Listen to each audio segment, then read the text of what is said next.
અહીંયા અમે એકત્ર થયા છે પશ્ચિમ બંગાળના કોલકાતામાં આરજીકર કોલેજમાં બનેલ ઘટના, જેમાં ટીબી ચેસ્ટ વિભાગમાં કામ કરતા દ્વિતીય વર્ષના મહિલા રેસિડેન્ટ સાથે દુષ્કર્મ આચરી તેની ક્રૂરતાપૂર્વક હત્યા કરવામાં આવી હતી. તેના ન્યાય માટે જે રેસિડેન્ટ ડોક્ટરો શાંતિપૂર્વક રીતે વિરોધ કરતા હતા, એમને આપણા સ્વતંત્રતા દિવસની પૂર્વ સંધ્યાના દિવસે બોડી સંખ્યામાં લોકોએ આવી ટોળું ભેગું કરી એમના પર મારામારી કરવામાં આવી. હોસ્પિટલના તથા કોલેજના બધા સંસાધનોનું નુકસાન કરવામાં આવ્યું અને જે કંઈ પણ આ ઘટનાના પુરાવાઓ હતા એમને નષ્ટ કરવાનો પ્રયત્ન કરવામાં આવ્યો. એ અમાનવીય ઘટનાના વિરોધમાં અમે અહીંયા એકત્ર થયા છીએ. અમારી માંગો એ પ્રમાણે છે કે જે પીડિતા ડોક્ટર છે તેના પરિવારજનોને સંપૂર્ણ ન્યાય મળી રહે.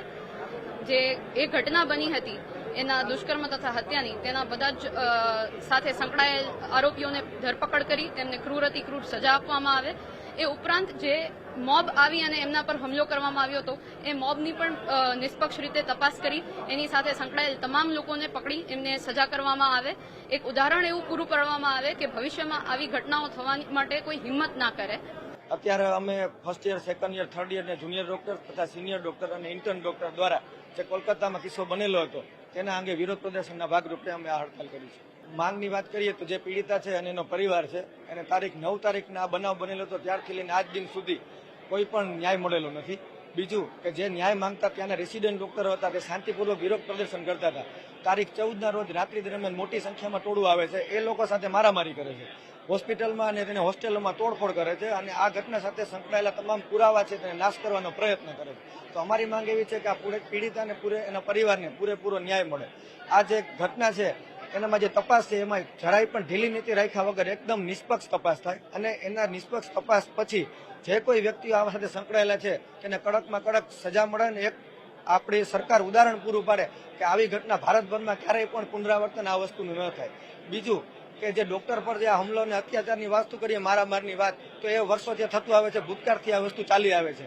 છતાં હજી ભારતભરની મોટા ભાગની હોસ્પિટલોમાં બેઝિક સિક્યુરિટીને લઈને સુરક્ષાકર્મી, સીસીટીવી જેવી બેઝિક વસ્તુઓ પણ હજુ સુધી ઉપલબ્ધ નથી.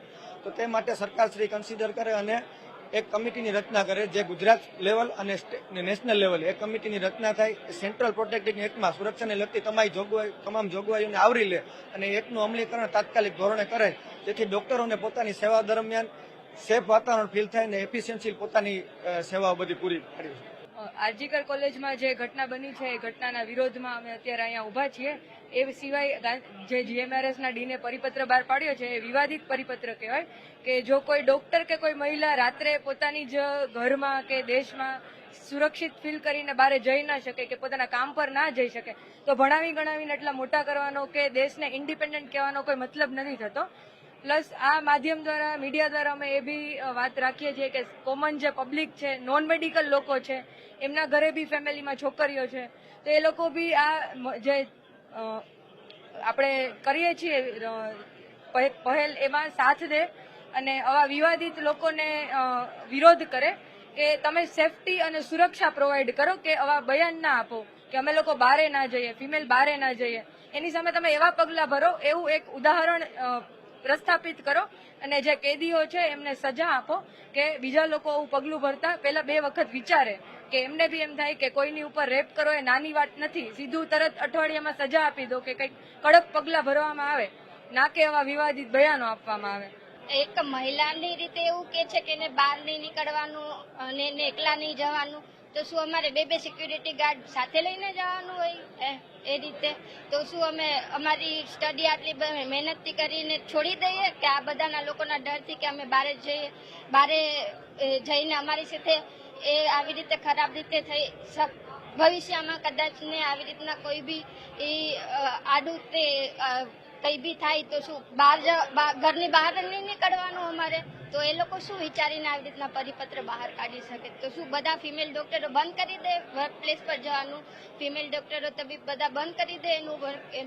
રેસિડેન્ટ ડોક્ટરોના પત્ર અન્વયે એવું જણાવવાનું કે કલકત્તાના થયેલા ઇસ્યુને કારણે અને એના લીધે અમારા બધા ડોક્ટરોની હૃદયથી અમને બી એમાં પેઇન છે, પરંતુ એ લોકોનો એવું હતું કે રેસિડેન્ટ ડોક્ટરોનું ઓલ ઇન્ડિયા લેવલે આ રીતના પ્રદર્શન છે, એટલે એ લોકોએ અમને પત્ર લખેલો છે ડીન અને સુપ્રિન્ટેન્ડન્ટ ઓફિસમાં કે તેઓ ઇમરજન્સી સર્વિસ સિવાય ઓપીડી અને વોર્ડથી પોતાની ફરજ પરથી અળગા રહેશે.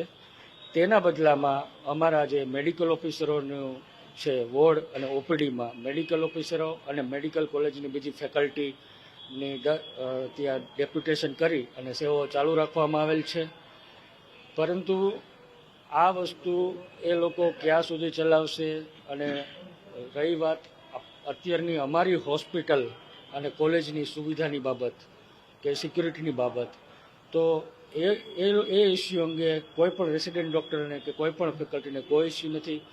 બધી hostel, OPD, ward, emergency, enough security with CCTV camera બધું છે. અને તેમ છતાં આજે કોલેજ કાઉન્સિલની મિટિંગ બી છે. આ બાબતે વધારે તેની સમીક્ષા કરવામાં આવશે અને એ બાબતે વધારે આગળ પ્રકરણ પગલાં પણ લેવામાં આવશે. મહિલા તબીબે એવી પણ ફરિયાદ કરી છે કે તાજેતરમાં જ સિવિલ હોસ્પિટલની અંદર માથાકૂટ બની હતી, સ્ટાફ સાથે માર મારવાની ઘટના સિવિલ હોસ્પિટલમાં બની હતી. ત્યારે પણ રજૂઆત કરવામાં આવી હતી, પણ સુરક્ષા કોઈ વધારવામાં નથી આવી. ના, ત્યારબાદ આપણે રિટાયર્ડ આર્મીમેનની સુરક્ષા બી વધારવામાં આવી છે અને એ બાબતે તે જુનિયર ડોક્ટર એસોસિએશનના જે કંઈ હોદ્દેદારો હતા એમને બી આ વસ્તુનો ખ્યાલ છે. એના પછી આ કયા પગલાં લેવા. ઇમરજન્સી વોર્ડની જે લોબી છે એની અંદર સીસીટીવી નથી, ઇમરજન્સી વોર્ડની અંદર કોઈ સુરક્ષાની વ્યવસ્થા નથી, આવું પણ તબીબોએ કીધું છે. સુરક્ષાની વ્યવસ્થા પૂરેપૂરી એક્સ આર્મીમેનની મૂકવામાં આવેલ છે.